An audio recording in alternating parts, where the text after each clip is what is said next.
E com o petróleo tem uma dinâmica diferente, porque a gente está passando uma transformação, tem essa tendência ESG no mercado. Exato. ESG é uma sigla que significa Environment, Social and Governance, ou seja, preocupação ambiental, social e de governança.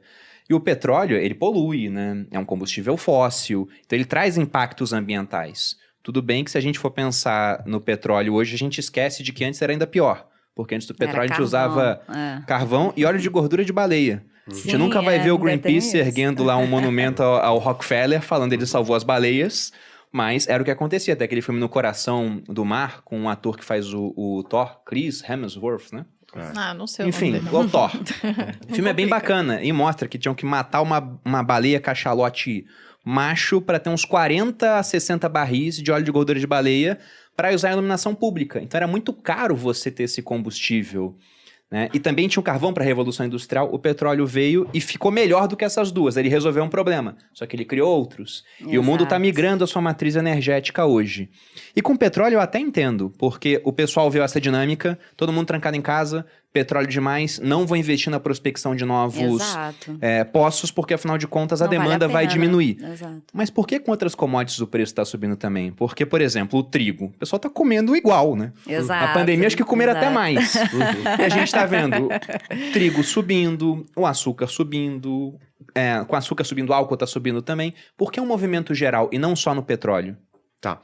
Você falou do estímulo fiscal, né? Falei do estímulo fiscal, né? Então, você tem, por exemplo, aqui no Brasil, a gente lembra dos R$600 mensais, né?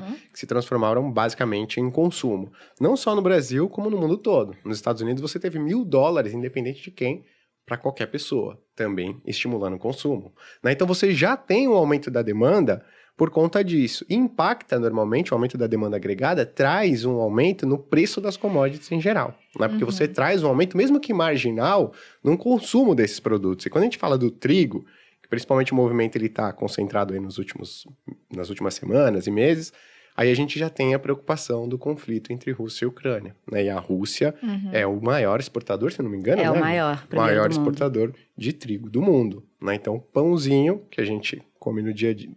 Não sei se você come, não come. Acho que Malu e Bruno não comem pãozinho. Então... Eu gostaria, mas não como. Então não está afetando a inflação de vocês, não, né? A gente não. Então, está subindo por conta desse conflito, né? Então, a gente tem vários fatores acontecendo ao mesmo tempo, que fica difícil você separar o impacto de um e de outro. E mas eles ainda acontecem tem todos outro ao mesmo problema, né? Em 2021, a gente teve o efeito do Laninha. Então, por exemplo, aqui no Brasil, a gente teve um excesso de chuvas na região norte e seca, a pior seca dos últimos 91 anos do Brasil, na região sul e sudeste. Isso, obviamente, impacta safra, lavoura. Sim. A gente está falando de plantação.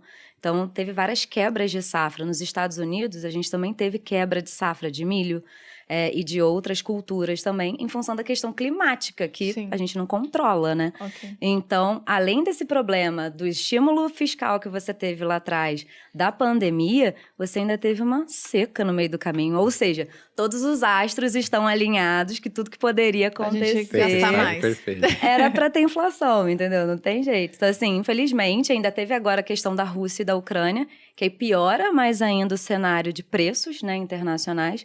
Então, você tem mais um agravante. Então, você tem uma série de fatores em cadeia acontecendo, seguidos, né? Sim. Pandemia, seca, guerra, estímulo fiscal no meio do caminho, enfim.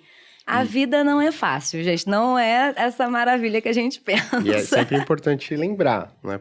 Mas teve uma quebra de safra do milho lá nos Estados Unidos. Por que tá aumentando o preço aqui? Exatamente o que você falou no começo, né? O produtor de milho aqui no Brasil, ele fala, cara, aqui estão vendendo a $100. Poxa, mas olha lá nos Estados Unidos, o preço internacional. Tem gente pagando 110, 115, 120. O que ele vai fazer?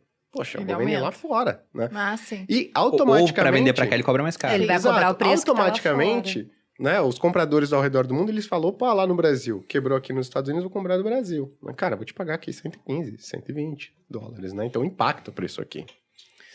Você falou da seca, por exemplo, no sul-sudeste, ela afetou a Argentina também, que no caso é um grande Produtor fornecedor de trigo aqui para o Brasil.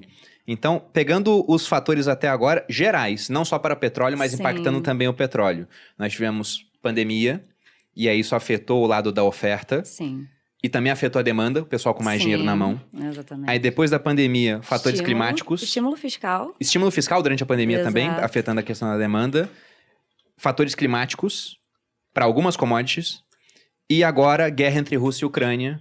Rússia e Ucrânia são grandes exportadores também de fertilizante. Isso também afeta as commodities agrícolas. Exato. Mas tem afetado muito o mercado, agora a parte energética, focando mais na alta dos combustíveis.